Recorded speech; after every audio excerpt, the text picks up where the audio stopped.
Assalamualaikum warahmatullahi wabarakatuh, teman-teman media dan seluruh masyarakat Indonesia saya cintai, saya banggakan.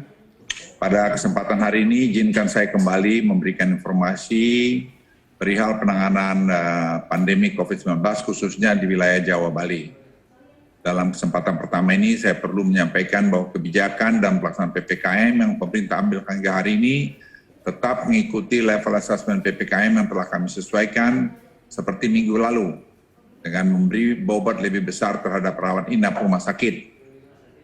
Berdasarkan data yang kami kumpulkan dari berbagai sumber dan dijelaskan bahwa varian Omikron ini menyebabkan penularan lebih cepat atau jauh lebih cepat.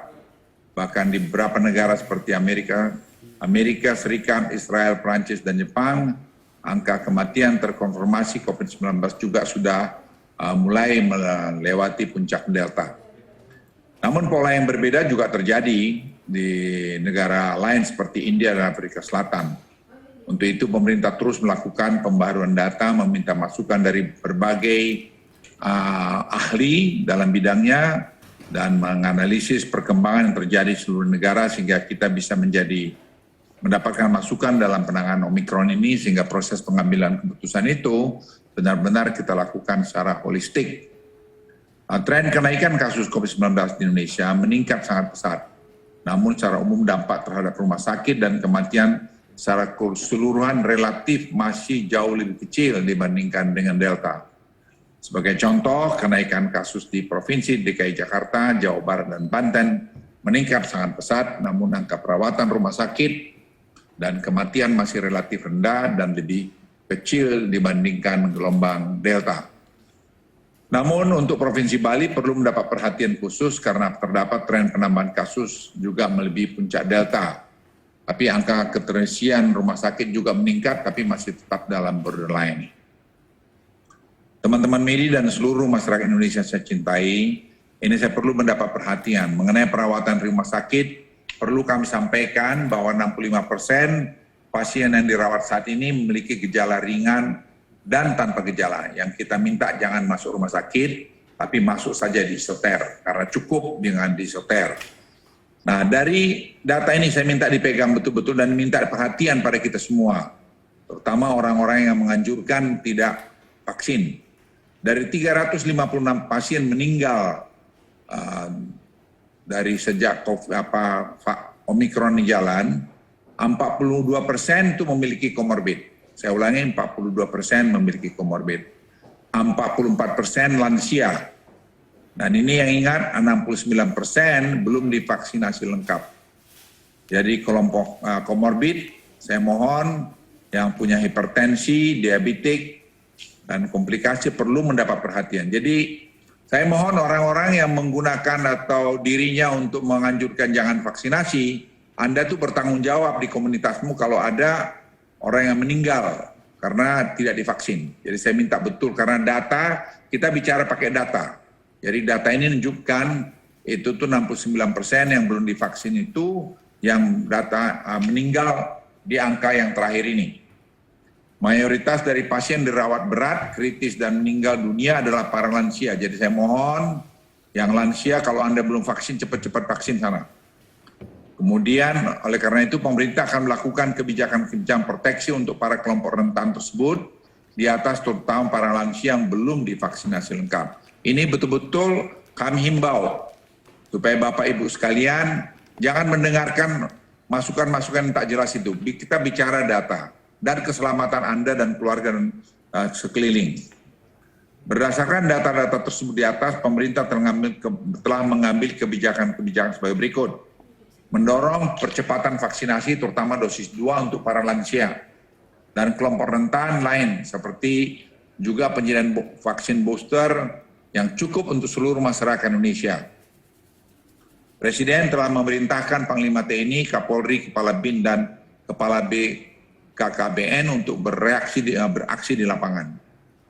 Kedua, meningkatkan fasilitas pelayanan kesehatan di rumah sakit, termasuk tenaga kesehatan, obat-obatan, dan kenaikan jumlah bed yang dikonversi untuk COVID-19. Jadi jumlah tempat tidur ini sudah kita siapkan sama dengan Delta kemarin. Kemudian mengaktifkan fasilitas isolasi terpusat untuk merawat pasien OTG dan gejala ringan, sehingga tidak membebani rumah sakit. Mendorong penyediaan fasilitas penginapan khusus para nakes. Jadi nakes itu kita harapkan dapat nginap dekat hotel yang dekat rumah sakit, sehingga mereka bisa kita proteksi juga kesehatannya dan juga mereka jangan sampai tertular. Kemudian sesuai arahan Presiden, hanya gejala yang sedang, berat, dan kritis yang masuk dalam rumah sakit. Dan sisanya melakukan isolasi terpusat. Ini hasil diskusi yang dalam dengan para tim, para ahli, kita mau membuat kesimpulan ini. Dan Presiden memberikan endorsement. Pemerintah akan mendorong secara masif penggunaan telemedicine untuk masyarakat yang memiliki gejala ringan. Dan saya kira Menteri Kesehatan sudah melakukan tugasnya dengan sangat baik, dan ini sangat membantu kepada masyarakat. Jadi jangan diabaikan, pemerintah kita, Kementerian Kesehatan telah bekerja dengan baik dalam hal ini. Pemerintah menghimbau kepada masyarakat untuk tidak panik dalam menghadapi lonjakan kasus Omikron ini, karena pemerintah telah mengambil langkah-langkah persiapan untuk menghadapi gelombang Omikron ini. Masyarakat tetap aja beraktivitas seperti biasa, saya ulangi seperti biasa, sesuai dengan aturan prokes dan ketentuan PPKM. Jadi kalau kita patuh pada itu semua, tidak ada yang perlu dikhawatirkan. Tapi kalau Anda punya kasus komorbid belum vaksin, Anda perlu hati-hati, karena Anda menjadi salah satu orang yang bisa check out. Pemerintah akan mengambil kebijakan pengetatan lebih terarah untuk kelompok rentan seperti lansia, kelompok komorbid, dan yang belum divaksin. Jadi pengetatan PPKM akan berbeda dengan varian Delta. Karena itu Omikron ini lebih menyasar pada kelompok rentan. Jadi kelompok-kelompok yang sehat, Anda berolahraga dengan baik, Anda sudah divaksin, Anda tidak punya komorbid, patuh dengan ini, dan hidup dengan gembira, tidak perlu terlalu takut. Tentu ada bahaya, tapi probability-nya itu sangat kecil. Teman-teman media dan seluruh masyarakat Indonesia yang saya cintai, berdasarkan level assessment saat ini, kami sampaikan bahwa aglomerasi Dabodabek, Daerah Istimewa Yogyakarta, Bali Bandung Raya, dan akan ke level 3. Hal ini terjadi bukan akibat tingginya kasus. Saya ulangi, bukan akibat tingginya kasus, tetapi juga karena rendahnya tracing. Bali juga naik ke level 3, salah satunya disebabkan oleh rawat inap yang meningkat. Hal ini terkait dengan keputusan yang dapat dilihat nanti dengan instruksi Mendagri yang akan keluar hari ini. Jadi kita ingin yang ringan-ringan itu jangan masuk di OTG itu di rumah sakit, supaya bornya itu tetap rendah. Sehingga juga kita lihat nanti bed ICU itu menjadi juga sangat indikator yang kuat. Dihadapkan pada karakteristik varian Omikron yang berbeda dengan varian Delta, pemerintah melakukan beberapa penyesuaian aturan level 3 dengan kebijakan pengetatan yang lebih terarah bagi kelompok lansia, komorbid, dan belum divaksin. Jadi target pemerintah ke sana. Beberapa penyesuaian dilakukan sebagai berikut. Untuk industri orientasi ekspor dan domestik dapat terus beroperasi 100%. Jika memiliki YOMKI, dan minimal 75% karyawan dosis kedua vaksinnya, dan menggunakan Peduli Lindungi. Peduli Lindungi jangan pernah ditinggalkan. Untuk kegiatan supermarket dapat beroperasi sampai dengan pukul 21 dan maksimal pengunjung 60%, sedangkan untuk pasar raya dapat beroperasi sampai 20.00 dan maksimal pengunjung 60%. Untuk mal akan dibuka pada sampai pukul 21, maksimal 60% pengunjung bagi anak kurang dari 12 tahun, minimal vaksin dosis pertama.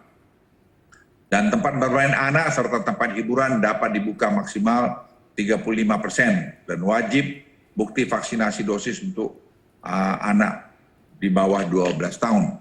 Untuk warteg dan lapak jajan dapat dibuka sampai jam 21, maksimal bisa 60%. Dan restoran atau kafe juga dapat dibuka maksimal 60%, pengunjung sampai 21.00. Untuk bioskop tetap kita buka dengan anak di bawah 12 tahun diperbolehkan masuk, tetapi harus sudah menerima dosis pertama. Untuk tempat ibadah maksimal 50%, kapasitasnya, fasilitas umum maksimal 25%, dan kegiatan seni budaya juga bisa 25%. Dan teman-teman sekalian, ini semua akan kita lihat terus minggu ini. Kalau minggu ini bagus, kita minggu depan akan lebih longgarkan. Karena kami terus terang tidak ingin juga kita ketakutan dan ekonomi kita terganggu, padahal sebenarnya tidak ada masalah. Jadi kalau kita semua disiplin, kita semua bahu-membahu, tidak saling menyalahkan, mestinya tidak terlalu banyak masalah kita hadapi. Hari ini pemerintah menyadari bahwa terdapat kepenatan, kejenuhan, dan kelelahan akibat pandemi COVID-19 ini yang dialami masyarakat. Namun semua warga negara yang baik tentunya harus sadar bahwa keluar dari pandemi adalah agenda kita bersama. Pemerintah sangat memperhatikan ini, dan Presiden tadi memberikan instruksi betul-betul supaya para UMKM, pedagang-pedagang kecil kita itu tetap bisa berdagang dengan baik, dan itu kita lindungi. Tapi pedagang-pedagang juga harus disiplin. Kalau belum vaksin, Anda pergi vaksin, supaya Anda jangan menjadi korban dan keluarganya juga jadi korban. Pemerintah mempersilakan masyarakat yang sudah melakukan vaksinasi lengkap dan juga booster untuk terus beraktivitas biasa, jangan takut. Tapi tetap masker, cuci tangan, itu dilakukan. Marilah kita semua berdoa, semoga Tuhan Maha Kasih senantiasa memberi kesehatan, keselamatan buat kita semua. Sekian, terima kasih. Wassalamualaikum warahmatullahi wabarakatuh.